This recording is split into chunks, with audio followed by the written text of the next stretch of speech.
గౌరవనీయులు మన రాష్ట్ర ముఖ్యమంత్రి పెద్దలు రేవంత్ రెడ్డి గారు మాట్లాడవలసిందిగా మనవి చేసుకుంటూ వారికి జిల్లా కాంగ్రెస్ పార్టీ పక్షాన చిన్న షాల్వా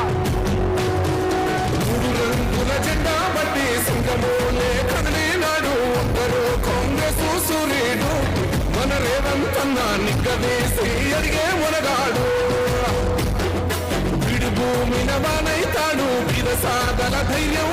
మిత్రులారా, ఈరోజు మేడే మీ శ్రమను మీ చెమటను దారబోసి మీ కండరాలను కరిగించి పారిశ్రామిక రంగంలో ప్రపంచ అభివృద్ధిలో కార్మికులు త్యాగాలు చేసి కార్మికులు నిర్మించిన కార్మికుల త్యాగాలతో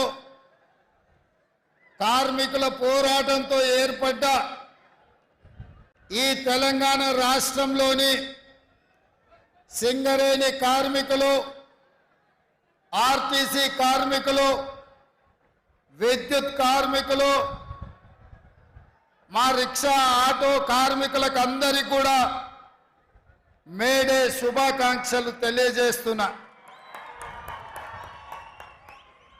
ఆనాడు తెలంగాణ ఉద్యమంలో రాజకీయ పార్టీలు ఒక రకంగా విఫలం చెంది వచ్చిన తెలంగాణ రాష్ట్రం వెనక్కి పోతే ఈ కార్మిక సంఘాలే ప్రధానంగా సింగరేణి, ఆర్టీసీ, విద్యుత్ కార్మిక సంఘాలు వేలాదిగా ఈ కార్మికులు సకల జనుల సమ్మెను చేపట్టి ఢిల్లీ ప్రభుత్వాన్ని ఒప్పించి మెప్పించి తెలంగాణ రాష్ట్రాన్ని సాధించి ఈరోజు మనం సగర్వంగా కోరుట్ల జగిత్యాల గడ్డ మీద నిలబడి మాది తెలంగాణ రాష్ట్రం అని చెప్పుకుంటున్నామంటే ఈ కార్మికుల యొక్క త్యాగాలు, ఈ కార్మికుల యొక్క సాహసోపేతమైన పోరాటాలతో ఈరోజు తెలంగాణ రాష్ట్రం ఏర్పడ్డది. మిత్రులారా, నిజామాబాద్ పార్లమెంటు నియోజకవర్గం నుంచి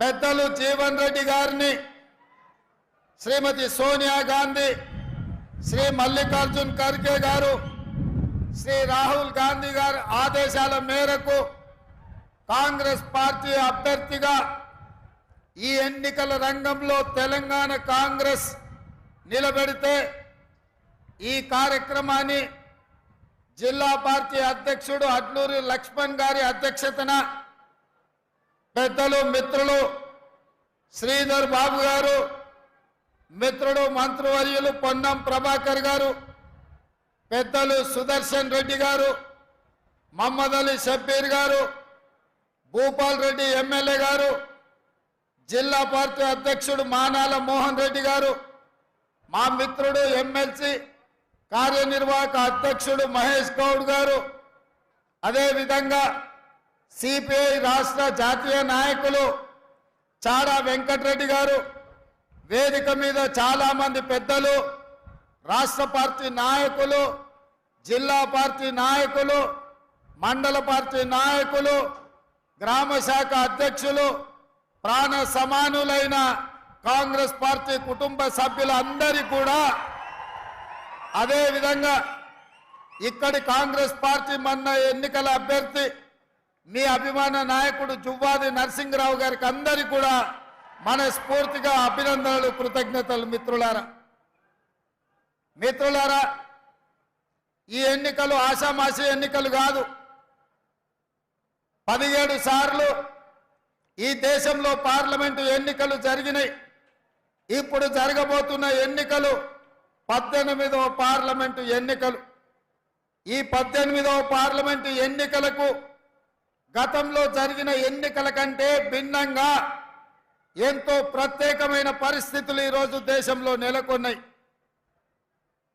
ఎందుకంటే మిత్రులారా, ఈరోజు భారతీయ జనతా పార్టీ 400 సీట్లు గెలవడం ద్వారా రాజ్యాంగాన్ని మార్చేసి దళితులు గిరిజనులు బలహీన వర్గాల రిజర్వేషన్లు ఎత్తేసి ఈరోజు పేద వర్గాలను దెబ్బతీసి కార్పొరేట్ కంపెనీలకు అదానీలకు అంబానీలకు ఈ దేశాన్ని అంబాలనే కుట్ర జరుగుతున్నది. అందుకే ఈ మధ్యలో నేను విస్పష్టంగా భారతీయ జనతా పార్టీని సూటిగా ప్రశ్నించిన డాక్టర్ బాబాసాహెబ్ అంబేద్కర్, జవహర్ లాల్ నెహ్రూ గారు, వల్లభాయ్ పటేల్ గారు, మహాత్మా గాంధీ గారు కలిసి ఈ దేశంలో ఉన్న సామాజికంగా ఆర్థికంగా వెనుకబడి సమాజం యొక్క వివక్షకు లోనైన ఎస్సీ ఎస్టీలకు ఆ తర్వాత బీసీలకు ఇచ్చిన రిజర్వేషన్లను వాళ్ళు ఆ రోజు మనము వాళ్ళ అభ్యున్నతి కోసం మనం ఇస్తే 75 సంవత్సరాలు స్వతంత్రం వచ్చినా ఈరోజు దళితుల గిరిజనుల జీవితాలలో రావాల్సినంత మార్పు రాలేదు. బలహీన వర్గాలకు రావాల్సిన అవకాశాలు రాలేదు. అందుకే రాహుల్ గాంధీ గారు కన్యాకుమారి నుంచి కశ్మీర్ వరకు 150 రోజులు 4000 కిలోమీటర్లు పాదయాత్ర చేసినప్పుడు బలహీన వర్గాలకు సంబంధించిన డాక్టర్లు, ఇంజనీర్లు, లాయర్లు, ఐఏఎస్లు, ఐపీఎస్లు, పీజీలు, పిహెచ్డీలు చదువుకున్న విద్యార్థులు రాహుల్ గాంధీ గారిని కలిసి ఈ దేశంలో మేము 52% ఉన్నాం, మా జనాభా లెక్కలు వేయండి, మా జనాభా దామాష ప్రకారం మాకు రిజర్వేషన్లు ఇవ్వండి, మాకు నిధులను కేటాయించండి, మేము కూడా ఈ సమాజంలో భాగస్వాములమే, ఈ దేశ నిర్మాణంలో మాకు సముచితమైన అవకాశం ఇవ్వండి అని చెప్పి ఈ వర్గాలకు సంబంధించిన నాయకులు వచ్చి రాహుల్ గాంధీ గారిని కలుసుకున్నారు. కాంగ్రెస్ పార్టీ సామాజిక స్పృహతోటి సామాజిక న్యాయం చెయ్యాలన్న ఆలోచనతోటి రాహుల్ గాంధీ గారు స్పష్టంగా తెలంగాణ రాష్ట్రంలో కాంగ్రెస్ ను అధికారంలోకి తీసుకురండి, తప్పకుండా బీసీ జనాభా లెక్కలు కట్టి మీకు నిధులు నియామకాలకు అవకాశాలు కల్పిస్తామని మాట ఇచ్చారు.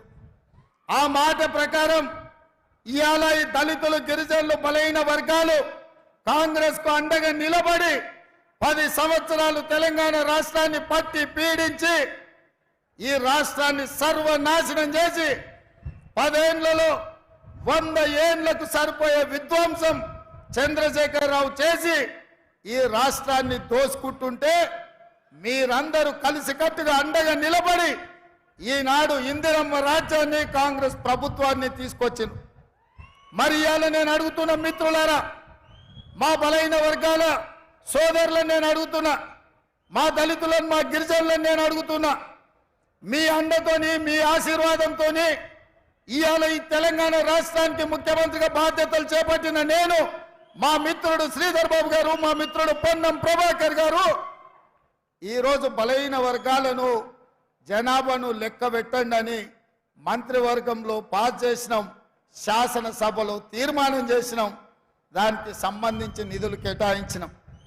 అదేవిధంగా సమాజంలో మైనారిటీలు పూర్తి స్థాయిలో వివక్షకు లోనవుతున్నారని ఆనాడు షబ్బీర్ అలీ గారి నేతృత్వంలో డాక్టర్ వైఎస్ రాజశేఖర రెడ్డి గారు మైనారిటీలకు కూడా 4% రిజర్వేషన్ ఇచ్చి వాళ్ళు కూడా ఈ దేశంలో భాగస్వాములే, ఈ దేశంలో వాళ్ళకు కూడా న్యాయం జరగాలి అని నిర్ణయం తీసుకున్నారు. ఇట్లా కాంగ్రెస్ పార్టీ దళితులు గిరిజనులు బలహీన వర్గాలు మైనారిటీలకు రిజర్వేషన్లు ఇచ్చి నిధులు కేటాయించి వాళ్ళ అభ్యున్నతి కోసం పనిచేయాలనుకుంటుంటే ఇవాళ బీజేపీ కుట్ర చేస్తున్న సోదరులారా, ఆ కుట్ర ఏంటంటే చూసి ఉంటారు మీరు మోడీ గారి ఉపన్యాసాలు. इस बार 400 पार, हमें पूछा क्यों भाई आपको 300 पिछले बार मिले और इस बार भी कुछ कम उधर इधर 300 मिले तो सरकार बनाने वाले हैं, क्यों 400 मांग रहे हैं?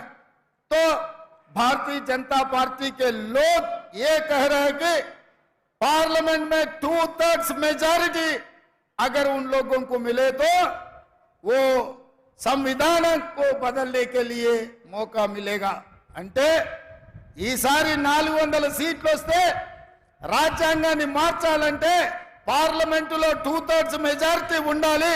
అందుకే 400 సీట్లు తీసుకొని రాజ్యాంగాన్ని సమూలంగా మార్చి రిజర్వేషన్లను రద్దు చేయాలని ఈ రోజు ఆర్ఎస్ఎస్ బీజేపీ కుట్రలో భాగంగా ఈ రోజు వాళ్ళు ప్రయత్నం చేస్తున్నారు. మరి నేను అడుగుతున్నా, మీకు రిజర్వేషన్లు ఇచ్చి మీకు విద్యలో రిజర్వేషన్లు ఇచ్చి మీకు ఉద్యోగాలలో రిజర్వేషన్లు ఇచ్చి ఇవాళ మీకు రాజకీయాలలో రిజర్వేషన్లు ఇచ్చినందుకే అట్లూరి లక్ష్మణ్ కవంపల్లి సత్యనారాయణ మేడిపల్లి సత్యం లాంటి వాళ్ళు ఎమ్మెల్యేలు విప్పులైన దామోదర్ రాజ నరసింహ గారు మంత్రి అయిన బట్టి విక్రమార్క గారు ఉప ముఖ్యమంత్రి అయిన బలరాం నాయక్ గారు కేంద్ర మంత్రి అయిండు. సర్వే సత్యనారాయణ గారు కేంద్రంలో మంత్రి అయిండు. ఇవాళ ఉన్న ఫలంగా ఎస్సీ ఎస్టీ రిజర్వేషన్లు రద్దు చేస్తే వీళ్ళందరూ ఎక్కడికి పోవాలి? చదువుకుంటున్న పిల్లలు ఏం చేయాలని నేను అడుగుతున్నా. అందుకే నేనన్నా కుదరదు, మీరు కుట్రలు చేస్తుండ్రు, మీ కుతంత్రాలు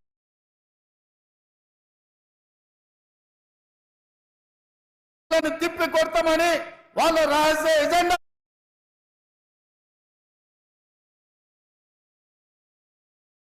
మీద నేను బహిరంగంగా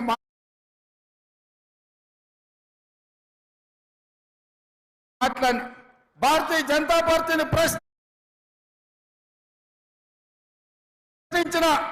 ప్రశ్నిస్తే ఈ దేశ ప్రధానమంత్రి నరేంద్ర మోడీ, ఈ దేశ హోంశాఖ మంత్రి అమిత్ షా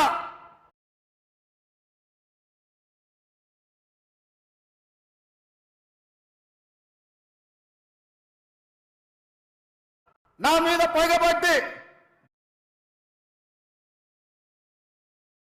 ఢిల్లీలో కేసు పెట్టిండ్రు. ఎవరయ్యా ఫిర్యాదుదారంటే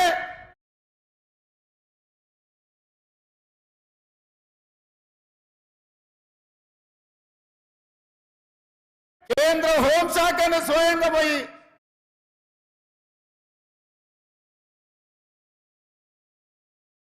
రేవంత్ రెడ్డి బీసీలను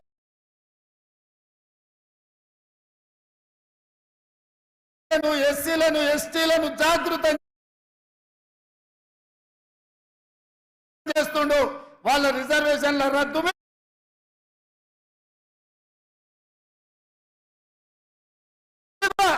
ఊరూరు తిరిగి ప్రచారం చేస్తుండు. ఆయనను అర్జెంటుగా అరెస్టు చేయాలని ఢిల్లీలో కేసు పెట్టారు. నేను అడుగుతున్నాడు నా మిత్రులు, ఒకవేళ నేను మాట్లాడింది తప్పైతే ఈడ బీజేపీ నాయకులు లేరా? ఈడ మీ ఎంపీ ధర్మపురి అరవింద్ బీజేపీ కదా, పక్కన బండి సంజయ్ బీజేపీ కదా, ఆ పక్కన కిషన్ రెడ్డి గారు కేంద్ర మంత్రి కదా.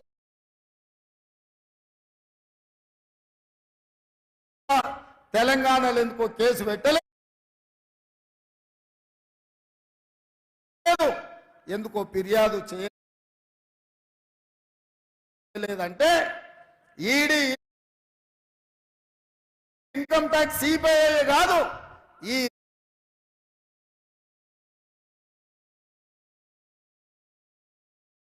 ఈరోజు ఢిల్లీ పోలీసులను కూడా ఉపయోగించి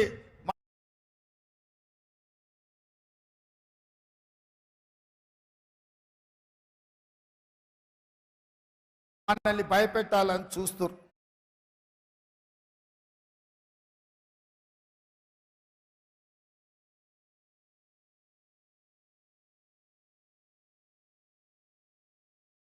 మిత్రులారా, ఇక్కడ చాలా మంది యువకులు 10 ఏళ్ళ క్రితం ఆస్తులు ధ్వంసం చేసిండు, అక్రమ కేసులు పెట్టిండు, హత్యలు చేయించిండు.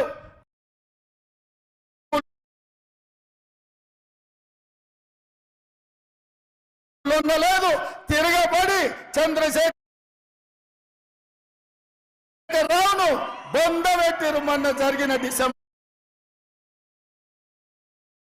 ఎన్నికల్లో. కేసులకు భయపడతామా సోదరులారా? మీ సోదరుడు మీ రేవంత్ అన్న కేసులకు భయపడతాడా? చంద్రశేఖర్ రావు చెర్లపల్లి జైలుకు తోలితే భయపడ్డామా? చెంచల్గూడ జైల్లో బంధిస్తే భయపడ్డామా? తిరగబడి కొట్లాడినాం, కేసులు పెట్టినోని ఇవాళ పండబెట్టినాం, గోతి తీసి పాతి పెట్టినాం. నేను అదే మాట చెప్పదలుచుకున్న బీజేపీ నాయకులకు, మీరు ఢిల్లీలో పోలీసులు ఉండొచ్చు, ఈడీ ఉండొచ్చు, ఇన్కమ్ ట్యాక్స్ ఉండొచ్చు, సిబిఐ ఉండొచ్చు మీ దగ్గర. నా దగ్గర 4 కోట్ల తెలంగాణ ప్రజలను, 50 లక్షల తెలంగాణ యువకులు ఉన్నారు. ఈ 50 లక్షల తెలంగాణ యువకులతోనే తెలంగాణకు పట్టిన దరిద్రం, చీడను పీడను చంద్రశేఖరరావును వదిలించినాం.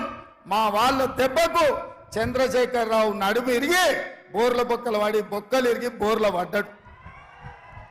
మరి ఇవాళ గుజరాత్ నుంచి వాళ్ళిద్దరు కూడా బయలుదేరి నిన్నటికి నిన్న మోడీ గారు వచ్చారు. ఆయన ఈ దేశ ప్రధానమంత్రి, ఆయనను గౌరవించాల్సిన బాధ్యత మన మీద ఉన్నది.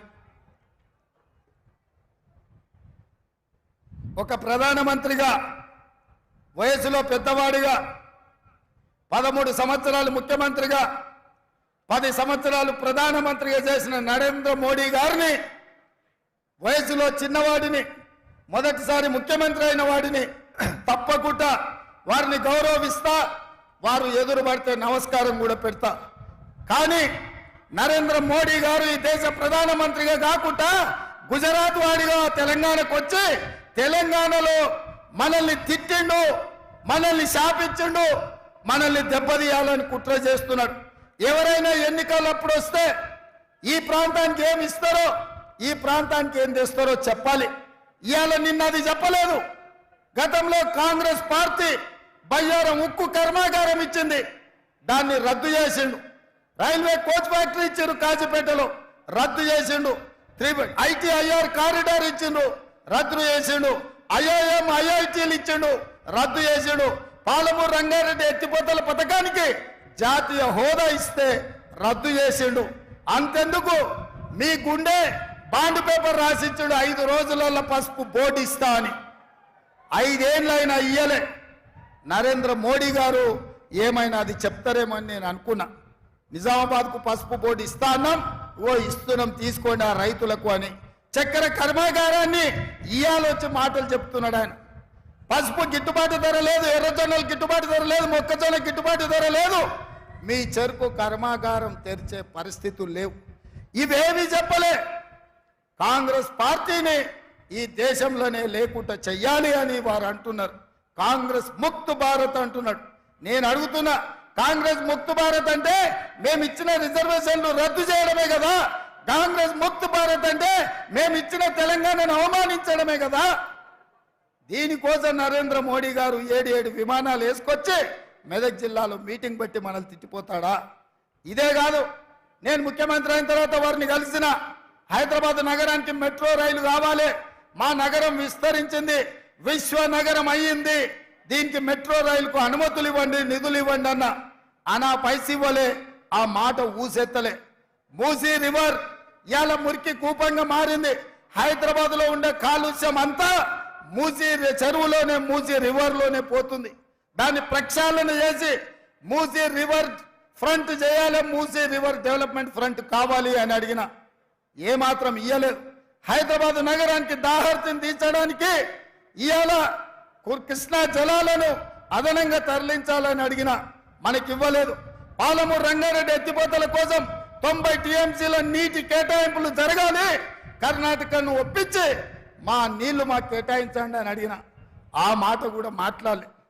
మరి నేను అడుగుతున్నా నరేంద్ర మోడీ గారు, పార్లమెంటులో తెలంగాణ రాష్ట్రం గురించి కాంగ్రెస్ తలుపులు మూసి లైవ్లు కట్ చేసి తెలంగాణ ఇచ్చింది, తల్లిని చంపి బిడ్డను బతికిచ్చిందన్నారు. తెలంగాణను అవమానిస్తావు, తెలంగాణకు నిధులు ఇవ్వవు, తెలంగాణకు నీళ్ళ కేటాయింపులు ఇవ్వవు, ఇవేవి చేయకపోను ఇవాళ ధైర్యంగా వచ్చి తెలంగాణలో ఓట్లు అడుగుతున్నాడు నరేంద్ర మోడీ గారు. మేము కుట్ర చేయలేదంటుండు. నేను మీడియా మిత్రుల ద్వారా ఇవాళ చెప్పదలుచుకున్నా, సాయంత్రం 5 గంటలకు హైదరాబాద్లో ప్రెస్ మీట్ పెట్టి ఏ విధంగా రాజ్యాంగాన్ని రద్దు చేయాలనుకున్నారో, రాజ్యాంగాన్ని రద్దు చేయడం ద్వారా, రాజ్యాంగాన్ని సమూలంగా మార్చడం ద్వారా ఎట్లా రిజర్వేషన్లు దెబ్బతీయాలనుకున్నారో ఆధారాలన్నిటిని కూడా 5 గంటలకు మీడియాకు విడుదల చేస్తా. దేశ ప్రధానమంత్రిగా అబద్ధాలు చెప్తున్నారు నరేంద్ర మోడీ గారు. మీ స్థాయికి, మీ హోదాకు ఇది తగదు. ప్రధానమంత్రి గారు, మీరు మీ పార్టీ 2000 సంవత్సరంలోనే రాజ్యాంగాన్ని సమూలంగా మార్చడానికి కమిషన్ను నియమించను, మీరు గెజిట్ నోటిఫికేషన్ ఇచ్చును.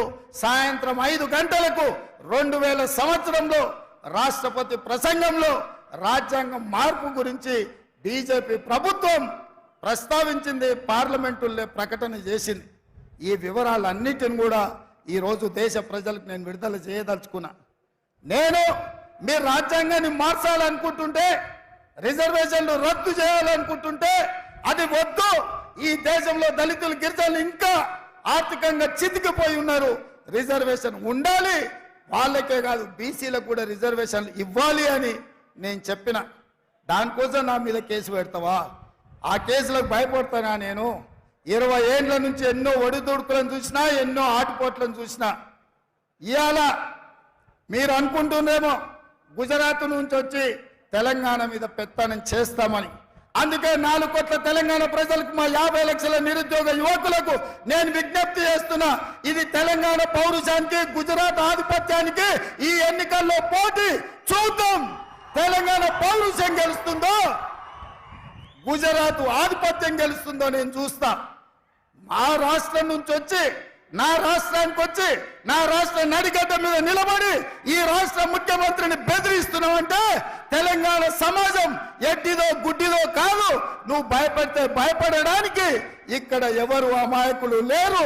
ఖబర్దార్ ప్రధానమంత్రి గారు, మీరు అనుకుంటుందేమో తెలంగాణ గడ్డ మీదకి గుజరాత్ నుంచి వచ్చి బెదిరిస్తామని. ఇది నా ఊరు, ఇది నా ప్రాంతం. నా ఊరికి వచ్చి నన్నే బెదిరిస్తావా?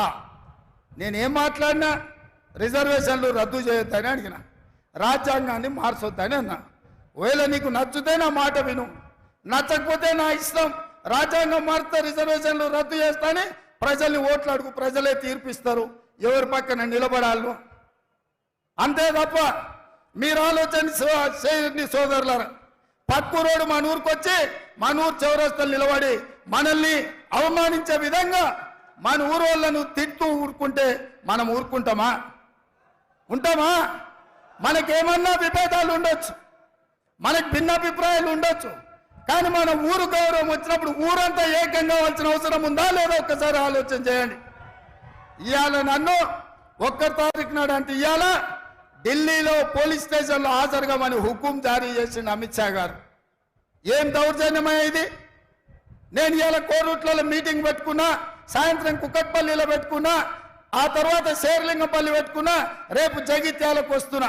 నేంట ఎన్నికల ప్రచారం అంతా మానేసి ఢిల్లీ పోలీస్ స్టేషన్లో రాజ్యాంగం ఎందుకు రద్దు చేస్తున్నారు, రాజ్యాంగాన్ని ఎందుకు మారుస్తున్నారు అని అడిగినందుకు ఢిల్లీ పోలీస్ స్టేషన్లో ముద్దాయిగా పోయి నేను హాజరు కావాలనంట. ఇదేనా మీ నీతి ప్రధానమంత్రి గారు? మీకు ప్రధానమంత్రిగా బాధ్యత ఇచ్చింది ప్రజలు రేవంత్ రెడ్డిని పోలీస్ స్టేషన్లో వేయడానికేనా? ఇదా మీరు నేర్చుకున్నది? ఇట్లా భయపడి ఎంతకాలం మీరు రాజ్యాన్ని వెళ్తారు? ఇట్లా భయపట్టించి ఆధిపత్యం చెలాయించి అన్యాయంగా రాజ్యాలు ఏలాలనుకుంటే నిజాం నవాబ్కి ఏం గతి పట్టిందో కనుక్కోండి.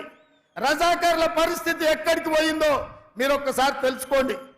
ఈ ప్రాంతం కొమరం భీం రామ్జీ గోండు, సర్దార్ సర్వాయి పాపన్న, చాకలి ఐలమ్మ, దొడ్డి కొమరయ్య లాంటి వీరులు ఏలిన ప్రాంతం ఇది. ఆ పౌరుషం మాలో ఉంది. మీరు భయపెడితే భయపడడానికి ఈడ ఎవరు సిద్ధంగా లేరు. మీరు 4 సీట్లు 5 సీట్లు తెలంగాణలో గెలుచుకోవాలంటే మమ్మల్ని భయపెడితే ఒక్క సీటు కూడా రాదు. మీరు చేసిన పని చెప్పుకోండి. మీ కార్యకర్తలు మీరు ఏంది మొనగాల్లో మీరు మీ ఎంపీలు ఏం పని చేసిరో చెప్పండి. ప్రజల్ని ఒప్పించండి, ప్రజల్ని మెప్పించండి, తెలంగాణకు నిధులు ఇవ్వండి, తెలంగాణను అభివృద్ధి చేయండి. అప్పుడు తెలంగాణ ప్రజలు మిమ్మల్ని స్వాగతిస్తారు తప్ప భయపెట్టి మా మీద పెత్తనం చేయాలంటే నిజాంలకు రజాకర్లకు వచ్చిన గతే భారతీయ జనతా పార్టీకి పడుతుందని చెప్పి నేను ఈ సందర్భంగా తెలియజేస్తున్నా. మిత్రులారా, ఇవాళ మనం మెట్రో రైలు అడిగినాం. మనకేమిచ్చిండ్రా అంటే గాడిద గుడ్డి ఇచ్చిర్రు. అదొక్కసారి ఇక్కడ ఇచ్చిర్రు.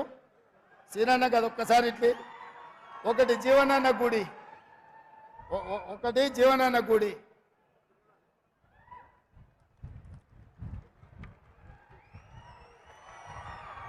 ఒక్కసారి అందరూ చూడండి. 10 ఏళ్లలో మోడీ తెలంగాణకి ఏమిచ్చిండే అంటే మీరు గాడిద గుడ్డ అనాలి. 10 ఏళ్లలో మోడీ తెలంగాణకి ఏమిచ్చిండు? మెట్రో రైలు అడిగితే ఏమిచ్చిండు?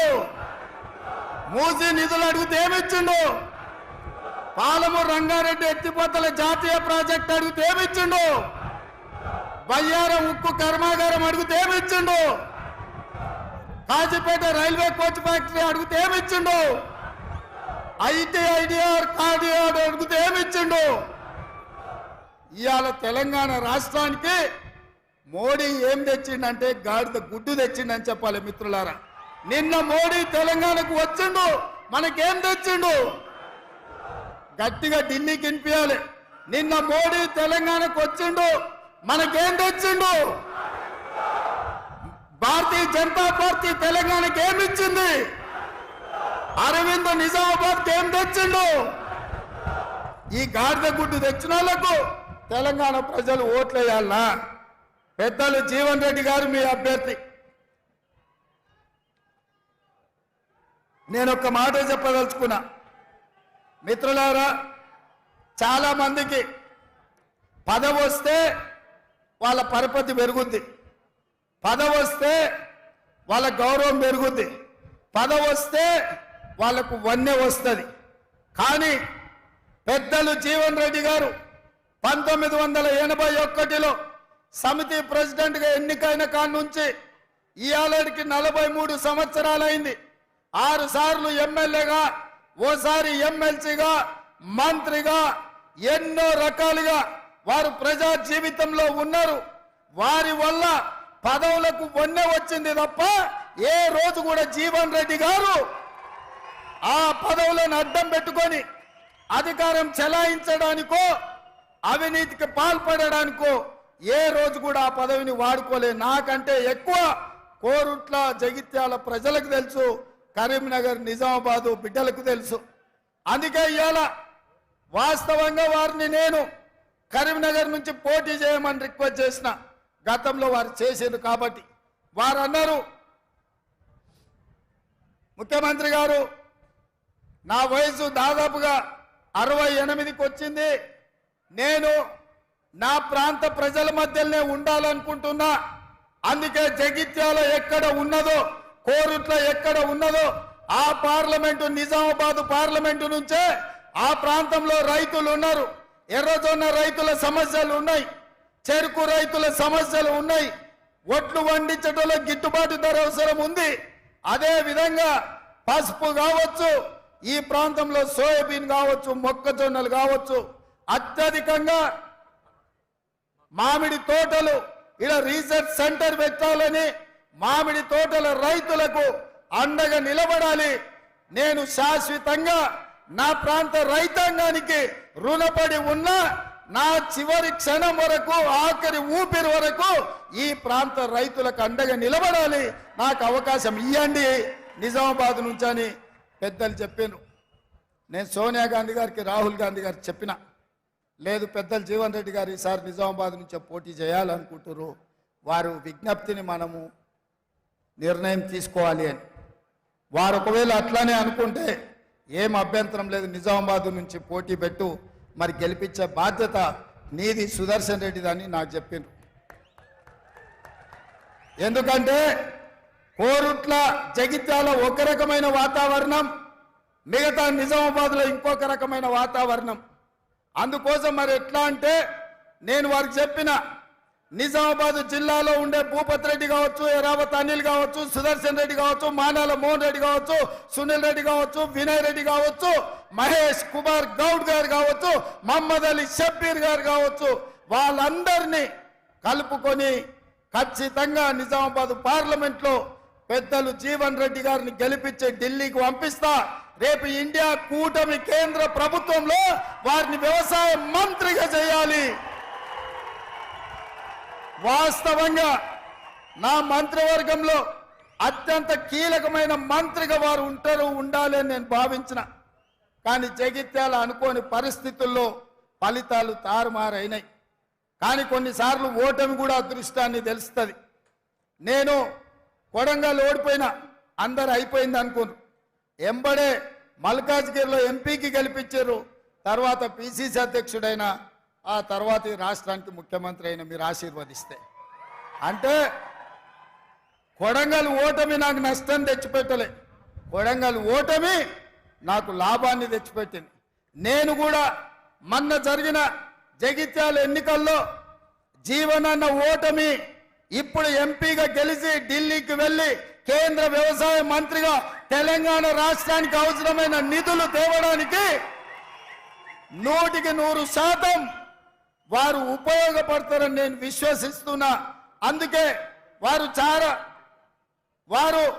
చాలా విషయాలు ప్రస్తావించారు.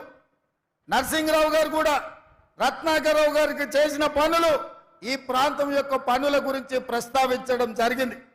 నేను ఒక్కటే మాటిస్తున్నా మీకు, ఏవైతే ఇప్పుడు పెద్దలు జీవన్ రెడ్డి గారు నరసింహరావు గారు ప్రస్తావించిందో వాటన్నిటిని పూర్తి చేసే బాధ్యత నాది.